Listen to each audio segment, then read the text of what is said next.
हम राजस्थान के शाहपुरा में हैं। ये शाहपुरा कभी भीलवाड़ा का हुआ करता था, अब राजस्थान का हो गया है क्योंकि शाहपुरा खुद जिला बन गया है।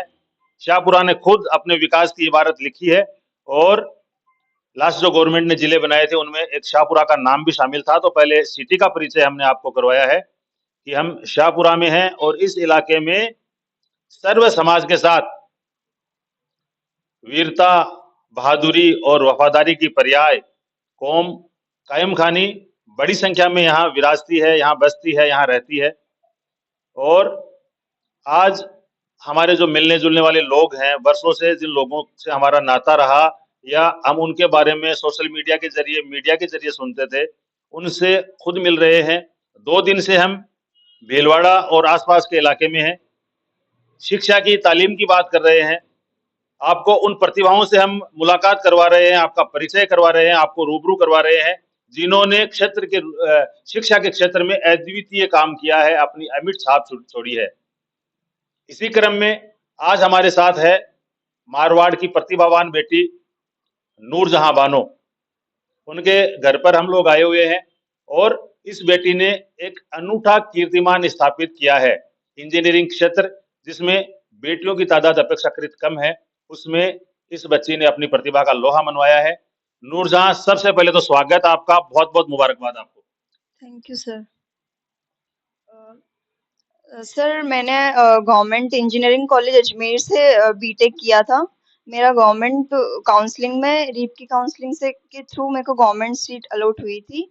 वहाँ मैं पिछले 3 साल से बीटेक की डिग्री कंप्लीट कर रही हूँ। अभी मेरा फाइनल ईयर है एंड मुझे फाइनल ईयर के मिड में ही मुझे प्लेसमेंट मिल ऑफर हो चुका है। अभी जो फर्स्ट कंपनी आई थी हमारे कॉलेज में, उसके थ्रू मुझे प्लेसमेंट मिल चुका है। मेरी जॉइनिंग अभी फेब से ही है एंड उसके साथ ही मैं अपनी कॉलेज की डिग्री भी कंप्लीट करूंगी। ओनली एग्जाम्स देने आऊंगी, बाकी मेरी वहाँ जॉब फेब से शुरू हो जाएगी।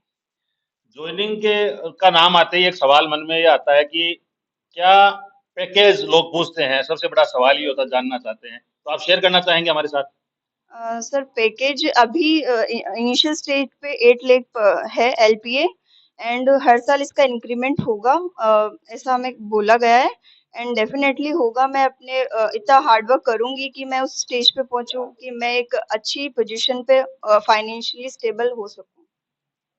आपने ये जो डिग्री की है बीटेक की, तो ये आपका डायरेक्ट सिलेक्शन हो गया या कंपटीशन के जरिए आप गए थे, कि किस तरह से, क्या प्रोसीजर क्या रहा उसका? सर मैंने 12th के साथ ही जेई मेन का एग्जाम दिया था, उसके थ्रू मैं एडवांस तक भी गई थी। बट जेई मेन के स्कोर के बेसिस पे और 12th के बेसिस पे मुझे गवर्नमेंट कॉलेज मिल गया था काउंसलिंग में। किससे आपने ये फील्ड चुना? बेटियां ज्यादातर एजुकेशन में, जैसे वो एक सिक्योरिटी आपकी अपनी देखते हैं, और या वो मेडिकल में चले जाते हैं, ज्यादा टैलेंटेड होते हैं, तो आपने ये अलग राह कैसे चुनी नूरजहां? सर मेरी फैमिली में ऐसे कोई रेस्ट्रिक्शंस नहीं है कि आपको यही चूज करना है। हमको पूरी फ्रीडम थी कि हम जिस फील्ड में जाना चाहे उसमें जा सकते हैं। तो मेरा इंटरेस्ट स्टार्टिंग से ही इस फील्ड में रहा था, तो मैंने यही ऑप्ट किया। कॉलेज आपका आवंटित हो गया, 4 साल की आपकी डिग्री हम्म। रही। इस दौरान लगा कभी आपको कि बहुत मतलब संघर्ष चूज कर लिया है या टिपिकल टास्क आपने ले लिया है, ऐसा लगा कभी आपको? यस सर, इंजीनियरिंग मतलब लेने तक तो ऐसा था कि ठीक है इजी है, बट वहाँ जो रियल में पढ़ते हैं उनको ही पता लगता है कि it is not that easy. मतलब काफी डिफिकल्टीज आई। सेकेंड ईयर के एंड तक तो कुछ पता ही नहीं था करना क्या है, बस कॉलेज की पढ़ाई कर रहे थे। बट कॉलेज की पढ़ाई सफिशिएंट नहीं थी। अगर अपन को एक अच्छी अचीवमेंट चाहिए तो उसके लिए एक्स्ट्रा प्रिपरेशन भी बहुत जरूरी थी। तो थर्ड ईयर के स्टार्टिंग से ही मैंने वो प्रिपरेशन करना शुरू कर दिया था अपने कॉलेज की पढ़ाई के साथ साथ। एक्स्ट्रा मैं अपनी तरफ से एफर्ट डाल रही थी ताकि मैं कॉलेज के ड्यूरेशन में ही एक अच्छी जॉब ले लूं, बिकॉज मेरी फाइनेंशियल कंडीशंस भी इतनी अच्छी नहीं है। सब जने पढ़ रहे हैं तो इस वजह से। जब आप डिग्री कर रहे थे, अध्ययनरत थे, इधर आपकी डिग्री पूरी हुई नहीं, उधर आपको 8 लाख सालाना पैकेज का जॉब मिल गया। यस कितने सर। आश्वस्त थे, कितनी आशाएं थी आपको, उम्मीद थी कि ऐसा हो जाएगा, उम्मीद थी, क्या थी, नहीं थी? सर मेरी हार्ड वर्क मैंने पूरा किया था, इतना मैं श्योर थी कि मुझे कॉलेज के एंड तक तो मिल ही जाएगा, बट बीच में मिलना मेरे लिए और अच्छी बात है। एंड मैंने इसके लिए पूरी मतलब प्रिपरेशन करी थी। और अभी ऐसा सीन चल रहा है कि कंपनीज आ नहीं रही, इवन आईआईटीज में भी अभी कंपनीज नहीं आ रही, रिसेशन चल रहा है। बट हमारे कॉलेज की फर्स्ट कंपनी आई एंड मैंने अपने जो अब तक मैंने मेहनत करी थी वो मैंने उसमें मेरे बहुत यूज आई है ये प्लेसमेंट के लिए। फर्स्ट कंपनी में मेरा फर्स्ट टाइम में हो गया। आपने इंजीनियरिंग अपने सब्जेक्ट में किया, मुझे तो इन विषयों के नाम याद नहीं रहते। मैं आर्ट्स का और हिंदी मीडियम का विद्यार्थी हूँ। लेकिन मेरी पत्रकारिता में इंजीनियरिंग है, 15 साल का एक एक्सपीरियंस है, एक यात्रा है। उस दौरान माइक हमेशा मेरे पास रहा है।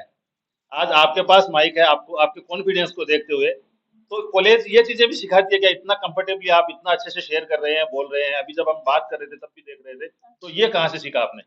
सर मेरे पापा ने मुझे शुरू से ही इंग्लिश मीडियम सीबीएसई स्कूल मतलब हर जगह की टॉप स्कूल में डाला है, चाहे यहाँ हो चाहे मैंने 11th पढ़ा हो। हर जगह मेरे को इंग्लिश मीडियम और कोएड स्कूल में रही हूँ। तो वो कॉन्फिडेंस वहाँ स्कूलिंग से ही आ गया था। मुझे कॉलेज में भी बोलते हैं कि like you are very much aware about all the things before. Even मुझे कंपनीज में भी पूछा गया कि आप कंफर्टेबल हो इस इंजीनियरिंग फील्ड में। मैंने बोला मेरी फैमिली की तरफ से मुझे हमेशा सपोर्ट मिला है तो आगे भी वही रहेगा एंड उसकी वजह से मैं आज इतनी कॉन्फिडेंटली बोल पा रही हम ये जो प्रतिभाओं की खान है, चिराग साहब का परिवार शाहपुरा का, अन्य सदस्यों की बात भी शेयरिंग भी करेंगे। लेकिन इससे पहले हम नूरजहां से जानना चाहेंगे कि आपका नेक्स्ट एम क्या है, जीवन लक्ष्य क्या है, आप कहाँ तक जाना चाहते हैं? इसी में आपको प्रमोट होते होते प्राइवेट जॉब में आगे बढ़ना है या कुछ और करना चाहते हैं आप?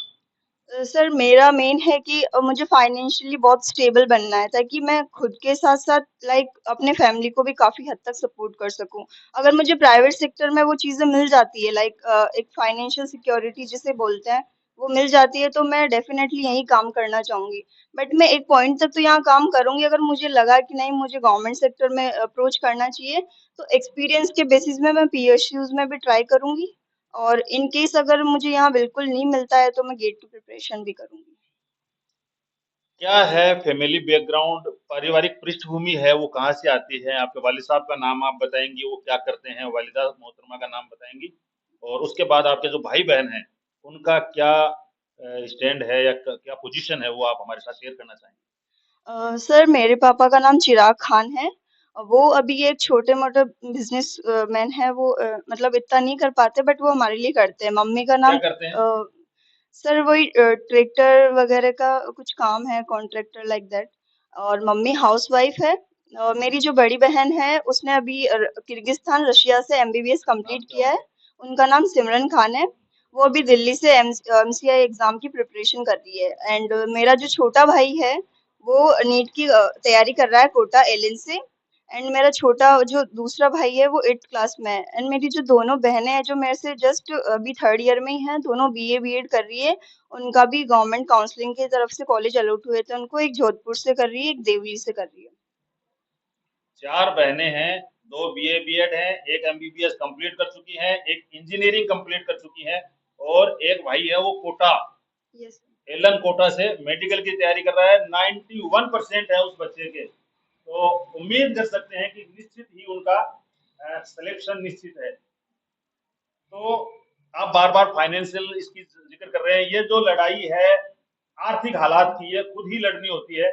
और इस फैमिली में ट्रैक्टर ड्राइवर हैं, अभी चिराग साहब जो सामाजिक कार्यकर्ता हैं हमारे, वो बता रहे थे कि ट्रैक्टर चलाकर इन बच्चों को इस मुकाम तक इन्होंने पहुंचाया है। तो बड़ी बेटी होने के नाते आपको ऐसे लग रहा है कि अब पिताजी को संबल मिल जाएगा? हाँ सर, अभी लाइक इतने टाइम से पापा सिर्फ इन्वेस्ट कर रहे हैं सबकी एजुकेशन में। पहली बार ऐसा हुआ है कि मेरी जॉब लगी है तो एक फाइनेंशियल सपोर्ट कहीं ना कहीं मिला ही है। उनको थोड़ा आया है कि चलो कोई और भी है जो लाइक सपोर्ट कर सकता है। ऐसा कोई डर नहीं रहा। कॉलेज कौन सा था आपका, कहाँ का था? मेरा कॉलेज था गवर्नमेंट इंजीनियरिंग कॉलेज अजमेर। वहां से मैंने बीटेक किया था। तो वहीं रहकर आपने की पढ़ाई? हाँ सर, मैंने वहीं रह के पढ़ाई करी थी। कभी लगा आपको या घर वालों को कि भाई ये हॉस्टल वगैरह की सुविधा होती है या सिटी से बाहर या अपने घर से बाहर, तो लड़कों लड़कियों के लिए ये व्यवस्था थी, अब लड़कियां हॉस्टल में रह रही है, बहुत दूर दराज जा रही है, तो इसको आपने कैसे हैंडल किया? सर इतना मेरे को कुछ इशू आया नहीं बिकॉज मैं स्टार्टिंग से जिस स्कूल में रही हूँ वहाँ लाइक मेरी जो दूसरे फ्रेंड्स होते थे, माना वो मुस्लिम्स नहीं थे, अपनी कम्युनिटी के नहीं थे बट जहाँ के भी थे उनमें काफी गर्ल्स थी। तो वहाँ से एक सपोर्ट मिला मुझे। एंड मैं जहाँ गई वहाँ पे भी मुझे ऐसा सपोर्ट मिला तो मुझे कभी ऐसा फील नहीं हुआ कि like it is a struggle to be in hostel. तो वो स्ट्रगल नहीं कह सकते, बट ऑब्वियस सी बात है, फैमिली को एक रहता है सिक्योरिटी रीजन से कि वहाँ सेफ है या नहीं है। वो अपन खुद ही अपने ट्रस्ट बना के रख सकते हैं पेरेंट्स का। अपन ट्रस्ट तोड़ देंगे तो वो अलग बात है। अपन अगर उनका ट्रस्ट बना के रखेंगे तो शायद फैमिली को भी कोई इश्यू नहीं होगा। नूरजान, लड़कियां तो अभी पढ़ रही हैं, आपका एग्जाम्पल है, अभी आपसे 100 मीटर की दूरी पर दो बेटियों का हमने और इंटरव्यू किया, लेकिन लड़कों के हालात चिंताजनक होते जा रहे हैं। इस पर भी आया क्या कभी आपके दिमाग में कि क्या होना चाहिए या क्यों हो रहा है? सर, लड़कों को बेसिकली इतनी ज्यादा फ्रीडम मिलती है और इतना ज्यादा सपोर्ट मिलता है कहीं ना कहीं, फैमिली हो चाहे समाज हो, सब जगह से। तो वो ओवर कॉन्फिडेंट हो जाते हैं, उनको लगता है हम तो कुछ कर ही लेंगे, हमारे को कोई कुछ बोलने वाला नहीं है। वहीं लड़कियों के लिए थोड़ा चैलेंजिंग होता है, क्योंकि उनके सबके ये थॉट होती है कि ये पढ़ेगी नहीं तो इसकी शादी करा देंगे, या फिर ये पढ़ेगी नहीं तो ये घर में ही काम करेगी और कुछ कर नहीं सकते। तो उनके लिए एक चैलेंज होता है कि खुद को प्रूव करना पड़ेगा उनको, चाहे फैमिली हो चाहे समाज हो, हर जगह उनको एक प्रूव करना ही पड़ता है। जबकि लड़कों को शायद इतना नहीं पूछा जाता आज तक कि हाँ चलो, लड़का है कर ही लेगा, कुछ ना कुछ तो कर लेगा बड़ा होके, ये सीन रहता है। लड़कियां ड्रॉप आउट हो जाती है तो शादी की चर्चा शुरू हो जाती है। अब आपकी डिग्री कंप्लीट हो गई, आपको जॉब मिल गया, और घर वाले चर्चा तो करते हैं आपकी भी, उसका क्या सोचा आपने? सर, शादी का? हाँ। सर, तो शादी अपने का। फादर वगैरह जो इसका जिक्र करते हैं, तो आप क्या शेयर करते हैं उनके साथ? सर, मेरी फैमिली में ये चीज हमसे डिस्कस नहीं करी जाती, लाइक कि हाँ ठीक है, हमारी चॉइस होगी तब हम कर लेंगे, लेकिन हमें अभी हमारा करियर और फ्यूचर बनाना है। जब तक हम सेल्फ डिपेंडेंट नहीं हो जाते या इतने कैपेबल नहीं हो जाते कि हम अपनी फैमिली को भी संभाल पा रहे हैं, तब तक शादी का तो अभी ऐसा कुछ है नहीं। बाकी जैसा पेरेंट्स चाहेंगे वो तो करना ही पड़ेगा। अन्य बेटियों को नूरजा की तरह आगे बढ़ने के लिए क्या करना चाहिए? सर, मैं यही बोलूंगी कि वो अपने पेरेंट्स का ट्रस्ट बना के चले और उनको भी सपोर्ट करते हुए चाहे कहीं कितनी दूर जाए, लेकिन अपनी लाइक रूट से जुड़ी रहे। अपने पेरेंट्स को ऐसा ना सोचे कि चलो हो गया उनका काम, तो उन्होंने आपको आगे भेज दिया, तो आप वहां जाके कुछ भी कर रहे हो। आपका जो मेन एम है, आपको उस पर फोकस्ड रहना चाहिए। आपके पेरेंट्स ने ट्रस्ट करके भेजा है, तो आप उस चीज को अचीव करो, क्योंकि वो बाद में वैसे भी आपको सपोर्ट करेंगे, आप जो भी चाहोगे उसमें।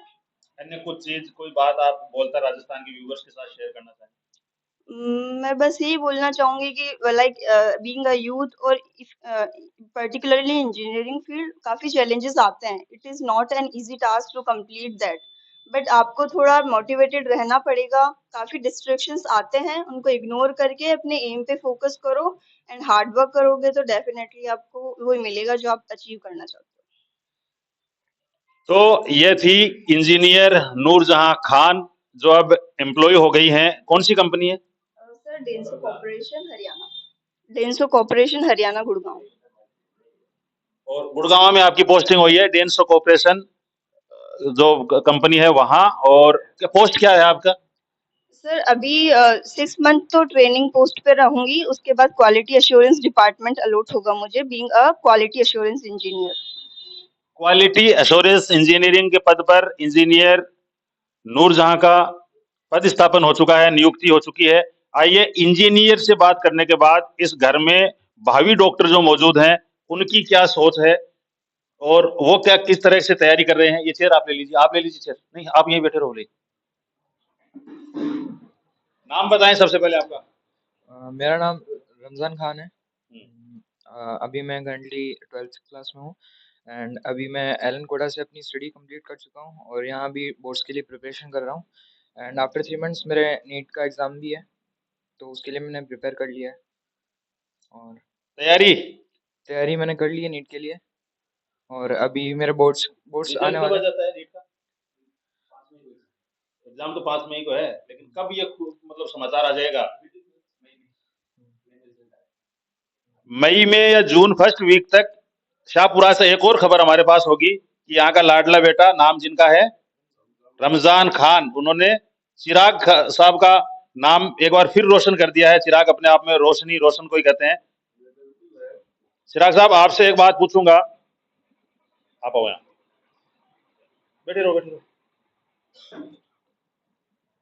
सारे सगला टाबर पूरा कंप्लीट जो बच्चा है, वो 20 आगे निकल रहे, वो 20 आगे निकल, क्या खिलाते हो आप इनको? अब ये तो सर मेरे को भी पता नहीं, सब बुजुर्गों की मेहरबानी है। सब अपने जो बुजुर्ग को वही अल्लाह ताला की मेहरबानी है। बेटियों को पढ़ाने का जब इन्होंने शुरू किया था तब थोड़ा सा और कम था, अब धीरे धीरे ठीक हो रहा है काम। तो आपको मिले क्या ज्ञान मिला ऐसा कि भाई बेटी है कहीं ब्याह पर घर दूसरा घर जानो थे परेशान रहो इतना और कुछ हो जाएगा या कुछ भी एक्सरसाइज जैसे बातें होती है सोसाइटी में? नहीं नहीं सर, ऐसी कोई बात नहीं करते हैं। बाकी जुनून था कि मैं कुछ बच्चों को बनाऊंगा, ये जुनून शुरू से था बस। कुछ बनाऊंगा जुनून था, और अब क्या बन गई है जानकारी? हाँ, इंजीनियर बन गई एक तो, और एक डॉक्टर बन गई। और आप बन गए इंजीनियरों के पापा। इधर आ जाओ आप इस साइड। इन्फिनाइट कोचिंग के डायरेक्टर नौशाद सर यहाँ आ जाइए, ताकि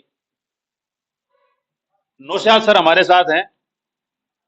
देखिए आपने सक्सेस स्टोरी कहाँ पाते हैं अपने आप को, या क्या फीलिंग है, क्या महसूस करते हैं आप? नौशाद सर से बात करने से पहले इनके बारे में मैं आपके साथ शेयर करना चाहता हूं।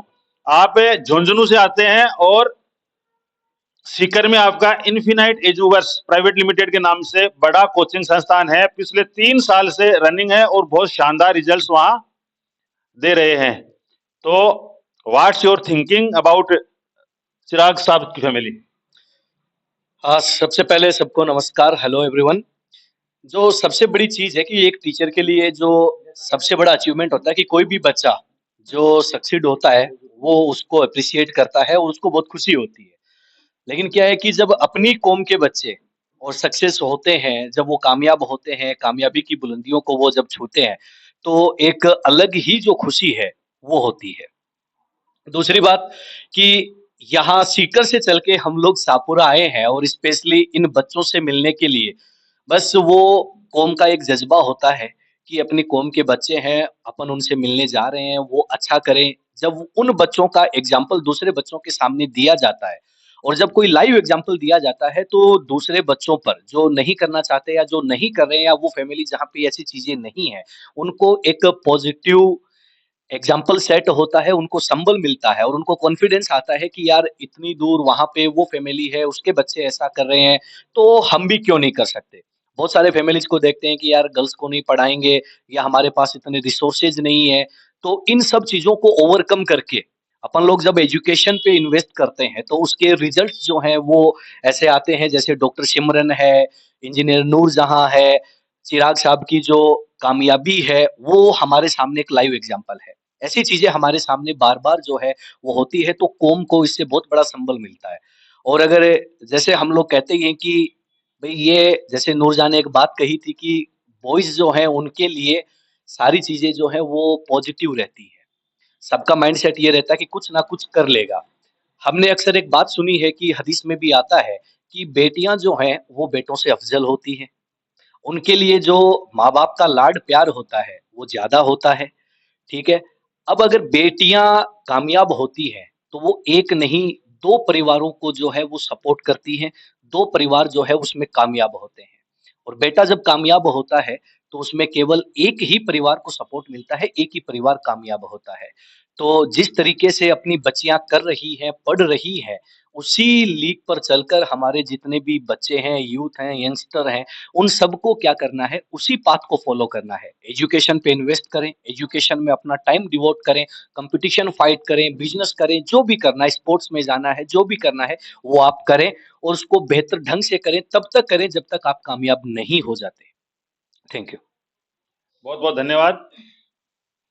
चिराग साहब के 6 बच्चे हैं, 4 बेटियां, उनमें एक बड़ी बेटी सिमरन जो किर्गिस्तान से अपनी मेडिकल की पढ़ाई है, एमबीबीएस कंप्लीट कर चुकी हैं। सेकंड बच्ची आपसे अभी मुखातिब थी, नूरजहां बानो, और 2 बच्चियां उनकी बीए बीएड कर रही है। एक बच्चा एमबीबीएस का क्वालिफाई करने का जो एग्जाम है नीट वो देने वाला है, और एक और बच्चा 8th क्लास में है, वो भी भावी डॉक्टर इंजीनियरिंग, उसका अभी उस पर छोड़ देते हैं, उसको तय करने देते हैं। हमारे साथ कौम की एक और नामचीन शख्सियत फिरोज खान साहब हमारे साथ हैं। फिरोज साहब, बहुत अच्छा लगा आपसे मिलकर। इन बच्चों की कामयाबी, जैसे ये खान हो गई प्रतिभाओं की, ये घर पूरा का पूरा, कैसा महसूस करते हैं आप? बहुत अच्छा महसूस करते हैं। और मतलब हमारे मेवाड़ में इतना खुशी का माहौल है कि पहली हमारी बच्ची है जो ये इंजीनियर बनी है, और अब आने वाले टाइम में होगा ये कि इसको देख के और मतलब ज्यादा ये ये मिलेगा, इनको बच्चों को ये जानकारी मिलेगी या और इस इंजीनियरिंग में जाएंगे। और वैसे मेवाड़ क्षेत्र का ये हमारा इलाका है, या आप कह दो एरिया है, वो केवल शाहपुरा जिला है। और इसमें करीब हमारे 7,000 8,000 मतलब जनसंख्या कायम करनी होगी। उनमें अभी मतलब करीब 30 डॉक्टर, 15 तो बन चुके हैं और 15 अभी स्टडी कर रहे हैं। तो ये है, और अब ये पहली बच्ची इंजीनियर बनी है, तो माशाल्लाह आगे और भी इसका रास्ता खुलेगा, ये जानकारी की और भी इंजीनियर बनेंगे। और हमने भी यहाँ पे मेवाड़ में एक स्कूल का एक प्रोग्राम लिया हाथ में हमने, और एक मेवाड़ कायम खानी विकास सेवा संस्थान नाम की संस्था ये करके है। और उसमें अभी 9.5 बीघा जमीन हमने खरीदी है, और आगे उसमें एक इंग्लिश मीडियम स्कूल खोलने की हमारी इच्छा है। और वो स्कूल वहाँ खोलेंगे जहाँ हमारा एक मेघराज गांव वहाँ हब है, चारों तरफ 4-4 5-5 किलोमीटर के एरिया में करीब 10 या 15 गांव कायम खाने के आते हैं। तो वहाँ पे एक इंग्लिश मीडियम स्कूल होगी, तो और ज्यादा बच्चों को सुविधा मिलेगी। बहुत ही शानदार एक नई बात जो निकल कर सामने आई फिरोज साहब से बात करने के बाद, कि शुरुआत की है नूरजहां ने, और ये नूरजहां की सफलता का जो नूर है ये बहुत दूर तक जाएगा। बहुत खूब, बहुत बहुत धन्यवाद आपका।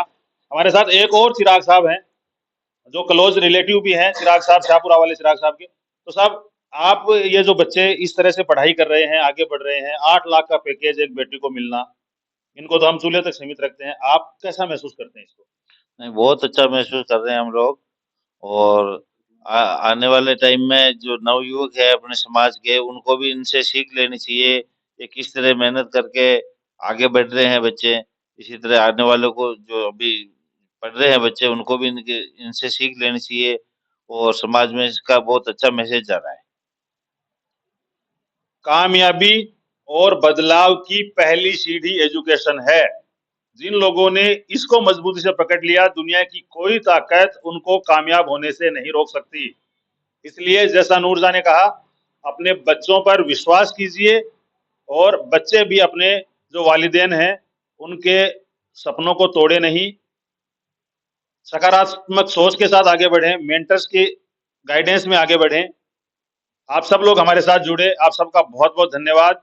शाहपुरा से हम आपके साथ जुड़े थे, और हमारे साथ टीम में शामिल हैं इलियास खान नूरखानी, नौशाद खान जी जो इन्फिनाइट एजुवर्स के डायरेक्टर हैं। तो पूरी टीम बोलता है राजस्थान के साथ।